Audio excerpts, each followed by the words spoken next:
Boker Tov, Shavua Tov, Umvorach. Que ces paroles de Torah soient pour la guérison rapide de Eliyahu Hananel, Ben Ruth Mesodi, Moshe Refael, Nissim Kamil, Moshe Ben Rivka, Nissim Ben Rivka, Daniel Ben Rivka, Esther Bat Rachel, Daniel Tamaratou Bat Fortuné.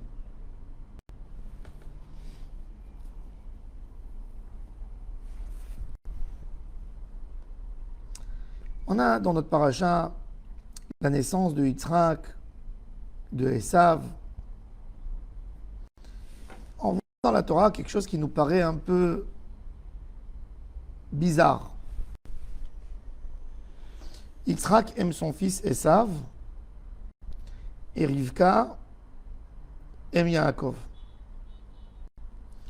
D'après tout ce que nous avons lu, étudié, on voit que Esav était un homme qui n'était pas correct depuis son enfance, depuis sa jeunesse, dans les moments les plus jeunes de sa jeunesse. Déjà, il faisait du mal. Et la question qui se pose, comment est-ce possible que Yitzhak, un patriarche, et en plus, il symbolise la rigueur, Yitzhak. Ça veut dire se donner à Kadosh Baruch Hu à 100%. Comment il peut aimer Esav en étant un adolescent avec des vrais problèmes, de vrais problèmes? Et pourtant, Yaakov qui aime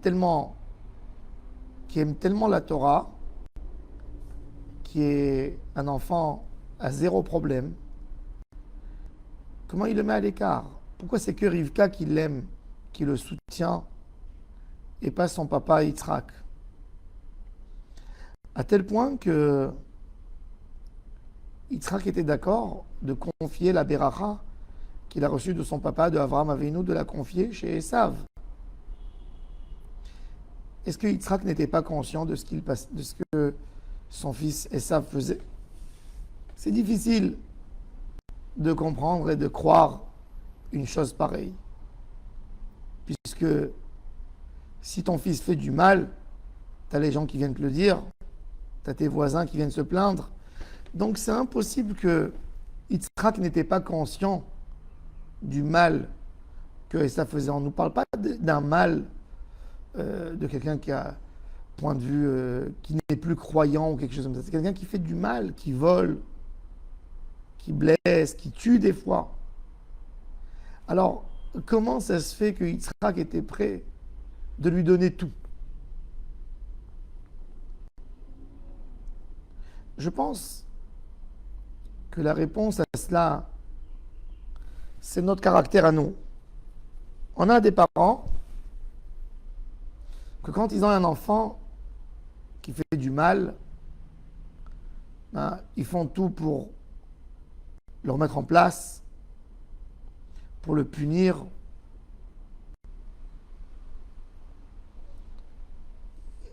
Yitzhak Avinu, quand il a grandi dans une maison où il a vu ce qui s'est passé avec son frère Ishmaël, que son papa d'un côté a eu pitié de Ishmaël, de l'autre côté sa maman voulait mettre dehors Ishmaël. Il a eu un enfant comme ça chez lui à la maison. Qu'est-ce qu'on fait avec cet enfant? Et quand on a quelques enfants, on a un enfant qui est bon, très très bon, et qui met de l'ombre sur son frère, qui est mauvais, qui fait de mauvaises choses, qui a un mauvais caractère, qui a un mauvais comportement. Qu'est-ce qu'on fait? Et ça, c'est le débat de beaucoup de parents qui ont ces problèmes à la maison. Il y a toujours un bon, un moins bon. Qu'est-ce qu'on fait? Est-ce qu'on encourage le grand, le bon, le meilleur, et l'autre sera jaloux de lui, et à chaque fois on va le comparer à l'autre, et on va lui faire un tort pas possible, puisque on va lui développer une jalousie? Ou on va essayer de lui donner des compliments dans une certaine manière, et lui dire que lui aussi est très bon. Ça, c'était le débat de Yitzhak et Rivka. Rivka dit à son mari Yitzhak, on a Yaakov qui est bon, il faut prendre Yaakov, le caresser, l'enlacer.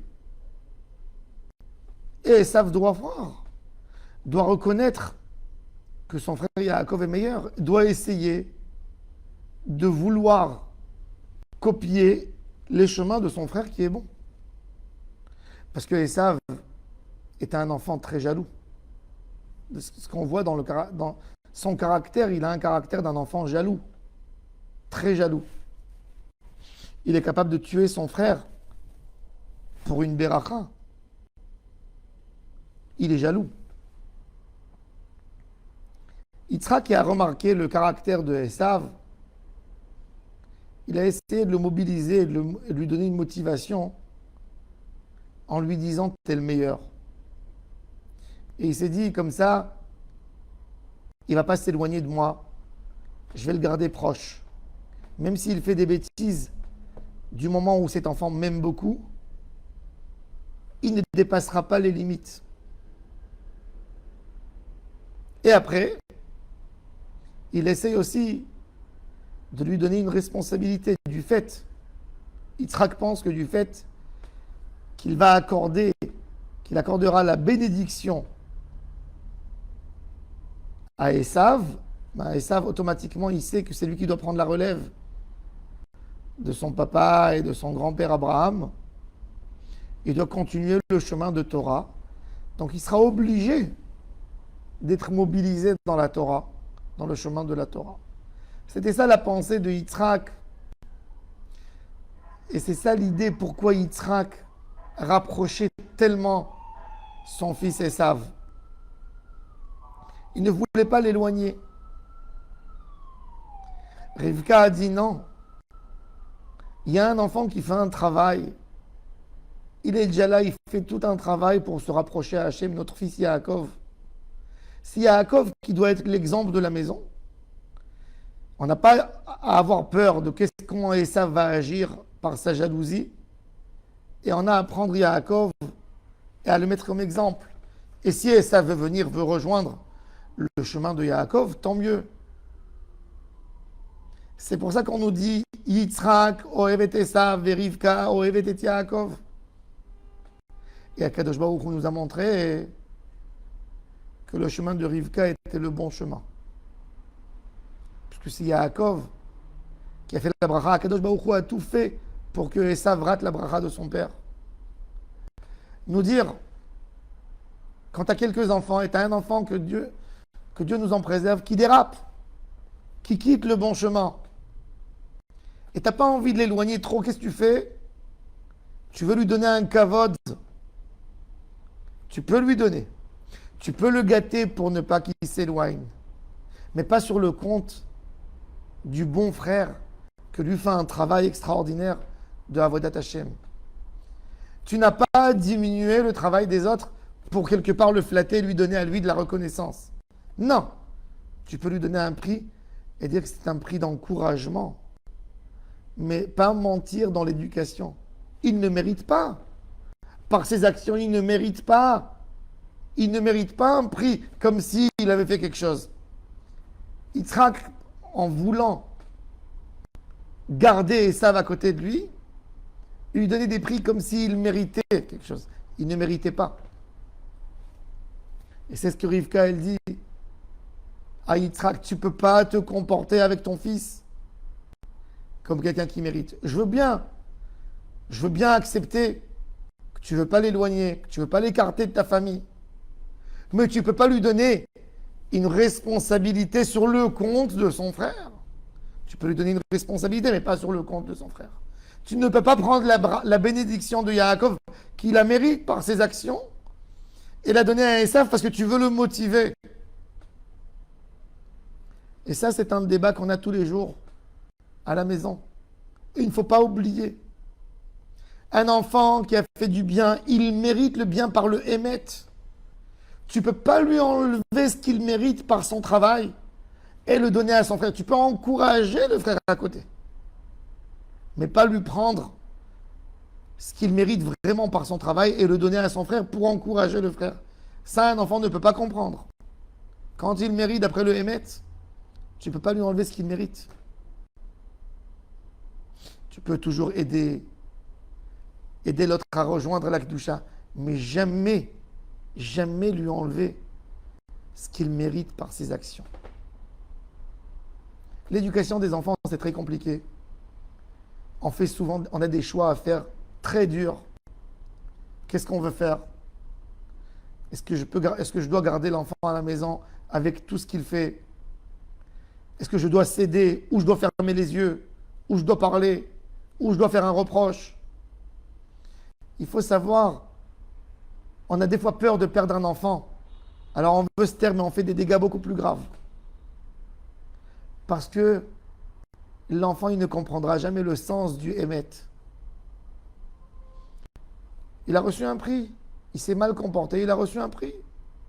Les parents ont peur de parler, il a reçu un prix. Il faut savoir lui dire, je ne t'éloigne pas, parce que je t'aime. Augmenter la dose de l'amour, oui, mais pas mentir dans l'éducation. Pas lui donner un prix, lequel il ne mérite pas du tout, en lui disant, tu le mérites. Non, je peux lui donner un prix, lui dire, je t'encourage, je te donne pour te montrer à quel point je t'aime, à quel point je ne veux pas t'abandonner. Mais pas lui dire sur la mauvaise chose qu'il a fait, tu mérites un prix. C'est pour ça qu'il dit, Kitsaïd Befiv, il y a, dans le Baal HaTurim, il dit que Yitzhak est devenu aveugle parce qu'il a reçu le pot de vin de Esav. C'est pas Chas V'Shalom, c'est que dans son jugement, c'est vrai, il en était conscient que Esav ne méritait pas. Mais dans la manière qu'il a éduqué Esav, il a fait comprendre à Esav quelque part, j'ai tout chez moi. Jamais mon papa va m'abandonner. Voilà, je fais des bêtises et mon père me donne plus encore. Il n'a pas compris la notion du mal. Et c'est pour ça qu'en fin de compte, quand Yitzhak a vu que Akadosh Baruch Hu a tout fait pour que Yaakov prenne la bracha, il est heureux. Et là, tout d'un coup, il lâche, il abandonne Esav d'une minute à l'autre. Et ça vient pleurer. Mon frère m'a pris ma bracha.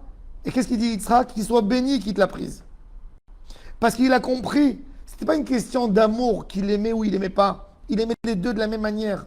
Mais il a compris que sa méthode, que sa manière d'éduquer Esav n'a pas fonctionné. Et qu'il allait tout perdre, même Yaakov. Et il a remercié Akadosh Baruch Hu que Rivka a eu ce courage de faire les choses pour que Yaakov reçoive la bracha. Ça, c'est l'idée principale de ce débat de Yitzhak et Rivka. Que Dieu fasse qu'on ait toujours les bons choix, qu'on sache éduquer, qu'on sache trouver les mots pour parler. C'est pas évident.